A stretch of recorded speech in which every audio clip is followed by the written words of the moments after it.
I am a Pentecostal believer in Yeshua, and I am a member of a Pentecostal congregation. These days, you can find thousands of Pentecostal congregations all around the world, ranging from little storefronts to huge auditoriums. Many of them can trace their historical roots back to the very same time and place. And there was one man of God in particular who lived at that time and place. Most people have never heard of him. He is William J. Seymour, an African-American layman preacher, a charter member of the Azusa Street Mission, and widely regarded as a chief architect of the modern Pentecostal movement. The Pentecostal experience itself can be traced back to the opening chapters of the New Testament book of Acts, in which the risen Yeshua instructs his Jewish disciples to wait in Jerusalem until they received power through the gift of the Holy Spirit.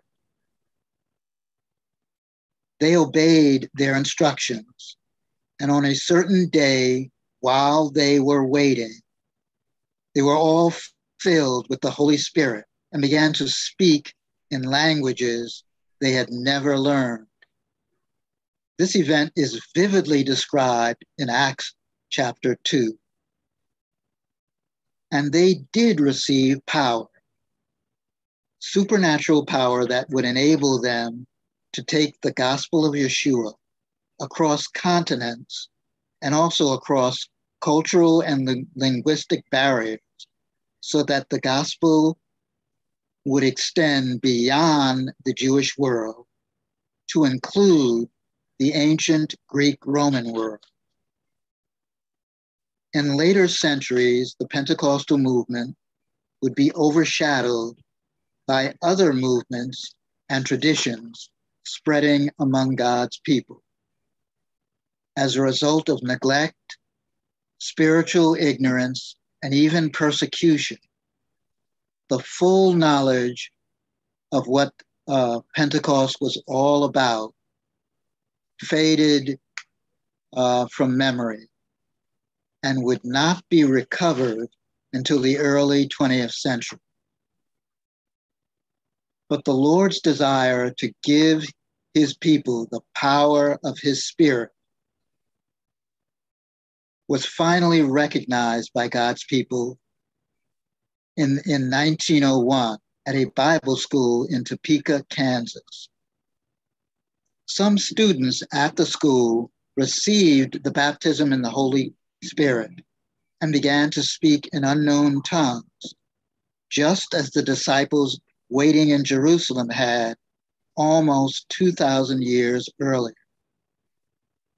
Charles Parham, the minister running the Bible school, had previously observed members of another ministry speaking in tongues and had opened his school for the express purpose of teaching others to seek the baptism in the Holy Spirit. Parham realized that the Pentecostal experience was just as available to believers in our times as it had been in New Testament times. This realization was the spark that ignited the modern Pentecostal movement. From that time on, Parham taught about being filled with the Holy Spirit and about speaking in tongues. When he expanded his school to Houston, Texas, he met an African-American preacher named William Seymour. Seymour became one of his students and learned that believers could still be baptized in the Holy Spirit, and that the visible manifestation of speaking in unknown tongues would accompany the baptism. Seymour embraced Parham's teaching and began to seek the baptism himself. In 1906, while Seymour was studying with Parham, he received an invitation to minister to a congregation in Los Angeles. Seymour accepted the invitation, left Houston, and made the trip to Los Angeles. When he met with the congregation, he began to promote speaking in tongues as an outward manifestation of the baptism in the Holy Spirit. The local pastor found Seymour's teaching highly questionable, if not heretical, especially since Seymour admitted that he himself had not yet received the gift of tongues. In the end, Seymour's message was rejected, and the next time he came to a meeting, he found that he had been locked out of the building. However, one of the members of that congregation offered to let Seymour hold meetings in his home. So Seymour began to hold regular meetings at this private home until the house could no longer hold all the visitors coming to the meetings. Seymour then relocated to yet another private home, determined to continue holding meetings. It was at this point that the gift Seymour had been so diligently seeking was finally given. Believers who had been studying and praying with Seymour received the baptism and spoke in tongues. And later, Seymour himself also received it. Shortly after that, Seymour's congregation located a commercial building where they could hold public meetings. The building was a plain wooden structure located on a 1 block long street called Azusa Street. Here would be the beginning of the historic Azusa Street revival, which broke out that year in 1906. For just a few short years, the Azusa Street mission became a magnet for believers from all over the world, seeking the power of God in their personal lives. The Azusa Street revival embodied what is written in Galatians 3, 26 and 28, 26 through 20, verses 26 through 28, and in Acts 17, verse 26.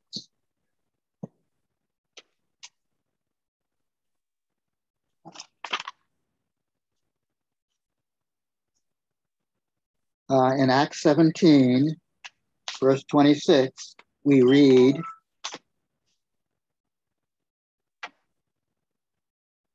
"And hath made of one blood all nations of men, for to dwell on all the face of the earth, and hath determined the times before appointed, and the bounds of their habitation, that they should seek the Lord, if haply they might feel after him, and find him, though he be not far from every one of us." That's Acts 17, verses 26 and 27. Galatians 3, starting with verse 26, we read, "For ye are all the children of God by faith in Yeshua, the Messiah. For as many of you as have been baptized into Yeshua have put on Yeshua. There is neither Jew nor Greek, there is neither bond nor free. There is neither male nor female, for ye are all one in Yeshua."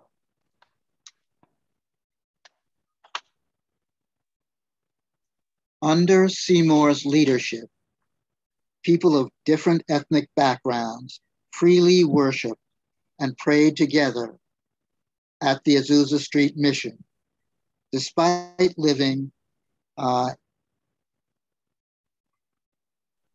in a very segregated nation, America, and in the heart of a segregated city.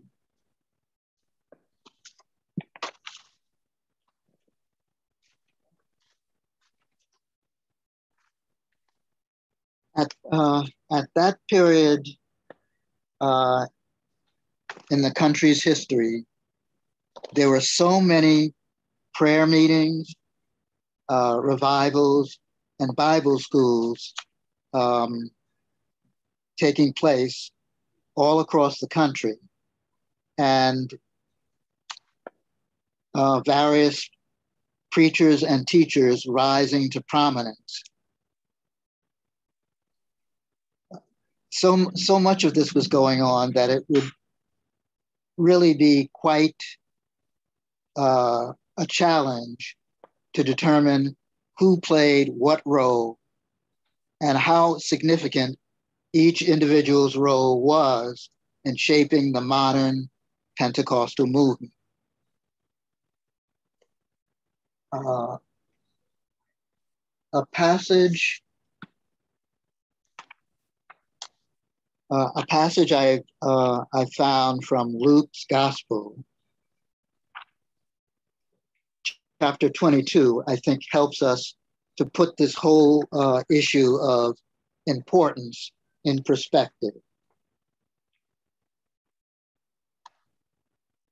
Okay, Luke 22, starting at verse 24. "And there was also a strife among them, which of them should be accounted the greatest? And he said unto them, The kings of the Gentiles exercise lordship over them, and they that exercise authority upon them are called benefactors. But ye shall not be so. But he that is greatest among you, let him be as the younger, and he that is chief, as he that doeth serve." Without trying to overstate or understate William Seymour's impact upon the Pentecostal movement, I think it's safe to say that Seymour brought personal qualities to the Azusa Street Mission that no one else from that era brought, at least not to the extent that he demonstrated.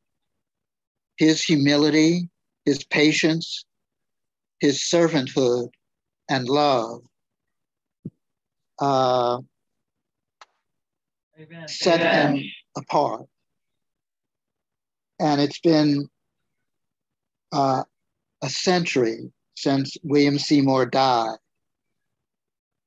And words like diversity and inclusiveness have become quite trendy in our society. But the Azusa Street Mission under Seymour's leadership truly demonstrated how diversity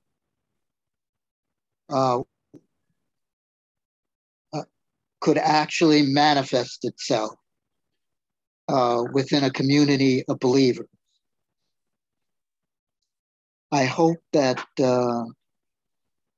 everyone listening will take the time to look again at the passages I just mentioned and read, and may God bless the reading and the hearing of his word. Thank you very much.